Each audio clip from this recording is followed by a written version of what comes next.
Agora que o programa já está gravado dentro da memória, nós podemos dar continuidade à nossa simulação. Como eu comentei no vídeo anterior, nós não temos nesse circuito, nesse primeiro circuito que eu estou apresentando para vocês, a unidade de controle. Esse é um circuito que eu estou fazendo sem a unidade de controle. Neste caso, nós vamos simular a unidade de controle por meio desses bits aqui do lado. Então, é importante que a gente saiba exatamente qual que é a instrução que nós estamos executando a cada momento. Tá ok? Então, isso é importante que vocês saibam, porque esse é o papel da unidade de controle. Tá? A partir do momento que nós temos a unidade de controle, basta a gente dar um play aqui no Proteus que ele já vai decodificar automaticamente e já vai apresentar o resultado para nós aqui nos displays. Porém, como nós não temos isso, vamos fazer aí bem passo a passo. Então, eu vou usar como referência aquele slide com a tabela apresentando aí cada um dos ciclos de funcionamento das minhas instruções. Pensando no programa que a gente fez, nós sabemos a sequência das instruções. A primeira é uma LDA, a segunda é a instrução ADD e a terceira é a instrução out. Então, nós temos que saber exatamente quais são os bits que eu preciso acionar aqui para cada uma dessas instruções. Beleza? Então, vamos começar. A primeira instrução, o primeiro ciclo, nós sabemos que tanto para a instrução LDA, quanto para ADD, quanto para out, independente, eu sempre terei que fazer esses dois primeiros passos, que é o meu ciclo de busca de instrução. Então, aqui o que eu vou fazer? O meu primeiro ciclo, o meu primeiro pulso de clock, eu vou habilitar a saída do Program Counter e habilitar a entrada do mar. E o segundo pulso de clock, eu vou habilitar a saída da memória e habilitar a entrada do IR.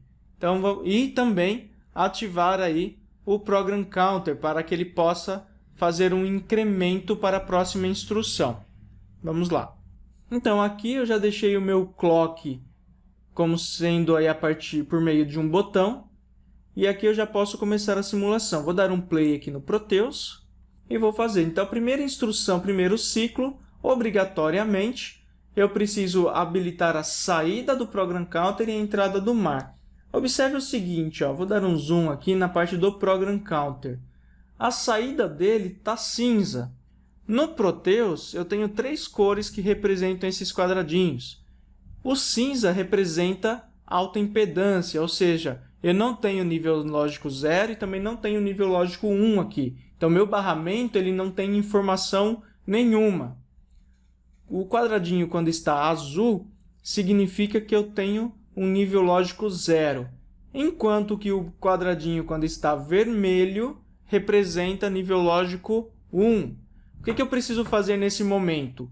Habilitar a saída do meu Program Counter, que está em 0, para o meu barramento. Esse aqui é o que representa o barramento no Proteus. Então, eu habilito a saída do Program Counter e habilito a entrada do mar. Enable do Program Counter e entrada aqui usando o load do mar. Ou seja, agora, voltando aqui para o Program Counter, eu já tenho o valor 0 no meu barramento, certo? E lá no mar, a entrada dele já está com valor 0 também. Então, quando eu der um pulso de clock, nesse caso a gente não vai ver muita diferença, porque o primeiro endereço já é o 0 mesmo, mas o ideal é que nós façamos isso para poder entender melhor. Então, eu vou vir aqui e dou um pulso de clock. Com isso, o mar pegou esse valor da minha entrada e copiou na saída. Tá? Ele deu um Ctrl+C, Ctrl+V, basicamente. E esse valor é enviado diretamente aos endereços da memória, que é a DDR0 até a DDR3. Então, se eu vier aqui na memória, eu tenho o valor 0 sendo indicado no endereço, e dentro do endereço 0 eu tenho esse valor, que em binário representa 0001, que é 1 em hexa, e tudo 1 depois, que é o F em hexa, ou seja, 1F, que é exatamente o que nós temos gravado aí na primeira posição da memória, que é o que nós colocamos no programinha HXD aí na aula anterior. E observem que, nesse instante, apesar de eu ter esse valor dentro da minha memória, já sendo apontado por ela, o meu barramento continua com o valor 0, ó, que é o valor do meu program counter ainda. E os outros bits da memória ainda estão em alta impedância, porque eu não habilitei a saída da memória. Beleza? Agora vamos voltar aqui. Já fiz a etapa do program counter e do mar, então vou liberar o barramento. Meu barramento volta aqui na memória. Volta a ficar todo em alta impedância. Próximo passo é continuar o ciclo de busca, enviando o valor da memória para o registrador de instruções. Então, a minha saída da memória, que eu represento como Enable Memory, e a entrada do registrador de instruções, que eu represento como LIR, ou Load IR. E, além disso, se lembrarem lá da apresentação, voltando nela, eu também preciso habilitar o Program Counter, o load do Program Counter para incrementá-lo. Então, também habilito o load do Program Counter. Quando eu pressionar aqui o botão do clock, o valor que está no barramento, observa que agora quem está no barramento é o valor da memória, não é mais o valor do Program Counter. Só que dentro do registrador de instruções, eu ainda não gravei nada, porque eu não dei o pulso de clock, eu não habilitei o segundo ciclo. Então, o meu barramento tem o valor correto, mas dentro do registrador de instruções eu ainda não tenho nada. Então, se eu vier aqui e der um pulso de clock, vamos ver o que aconteceu. Primeiro, o Program Counter incrementou. Maravilha, ele deveria fazer isso mesmo. Então, agora, o endereço que ele irá apontar para a próxima instrução é 0001. Só que isso aqui só está dentro do Program Counter, não está sendo passado para o barramento. E também o registrador de instruções agora tem o valor 1F gravado dentro dele, que ele copiou do barramento. Então, o que estava no barramento, ele copiou para dentro dele. Feito isso, libero o barramento novamente. Liberando o barramento, novamente ele está em alta impedância. Então, se a gente visualizar aqui o registrador de instruções, ele continua com o valor gravado dentro dele, que é o 1F. Aqui embaixo está representando um pouquinho melhor, né? 1F. Só que o barramento, aqui a entrada e a saída dele, continua em alta impedância, tá ok? Próximo passo agora. Eu já fiz o ciclo de busca, os dois pulsos aqui que representam o ciclo de busca. Agora eu preciso tomar cuidado com relação ao próximo passo. Eu sei que a minha instrução, a instrução que eu estou fazendo o funcionamento agora, é um LDA. Então, eu não posso seguir o passo do Alt aqui. Eu tenho que seguir o passo dessa outra aqui. Para qualquer outra instrução, o que eu preciso fazer? Habilitar a saída do meu registrador de instruções, do IR, e habilitar a entrada do mar. Isso significa que eu vou mandar o endereço que eu indiquei na minha posição de memória, que é o endereço F, para o mar. E vou desativar o Program Counter. Já desativei o Program Counter, logo na sequência da etapa anterior. Então, vou habilitar a saída do meu registrador de instruções, que é o Enable IR, e habilitar a entrada do mar.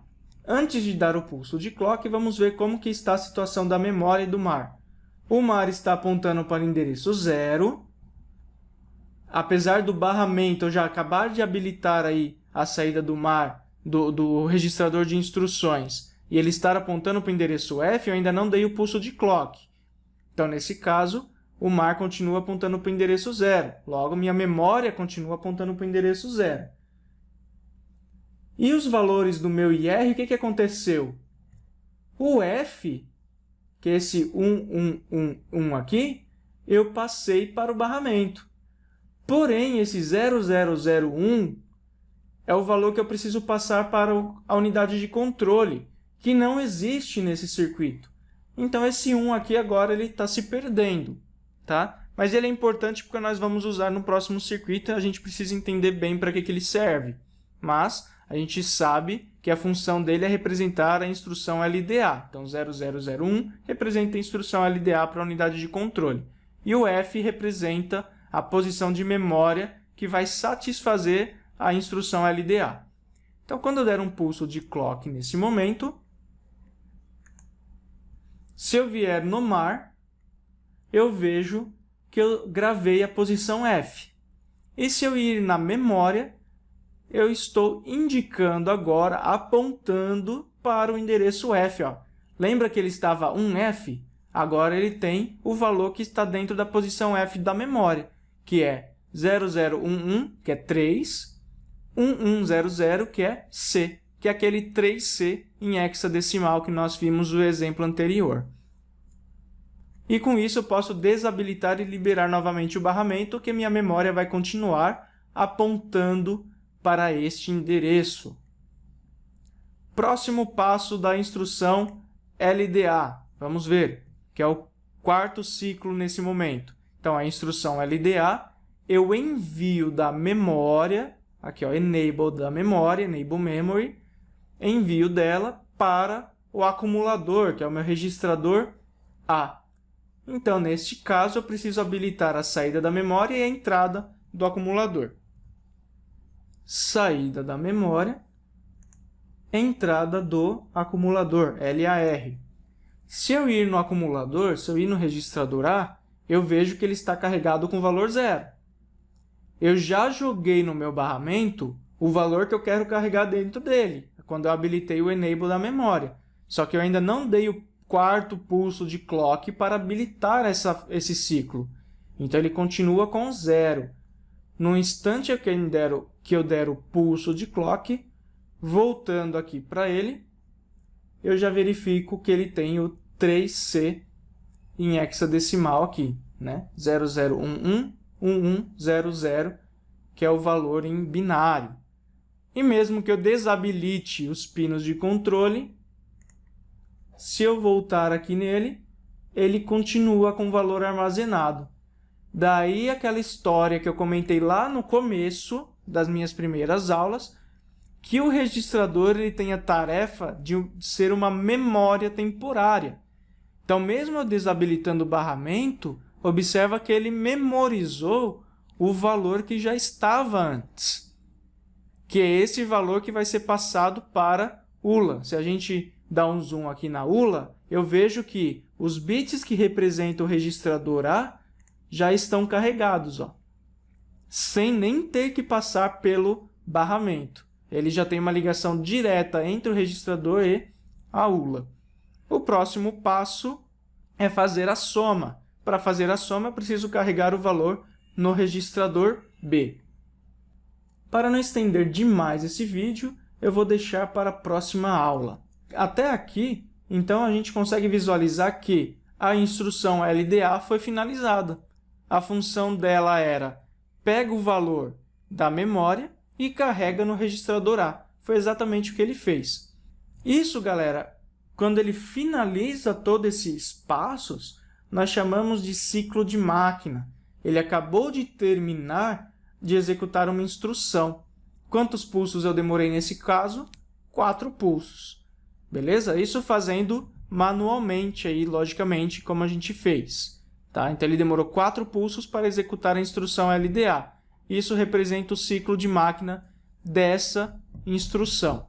Tá? Separado aí no ciclo de busca, que são aqueles 2 primeiros ciclos, os 2 primeiros pulsos, e os outros 2 pulsos que a gente chama aí de ciclo de execução, como nós vimos aí também em uma das videoaulas.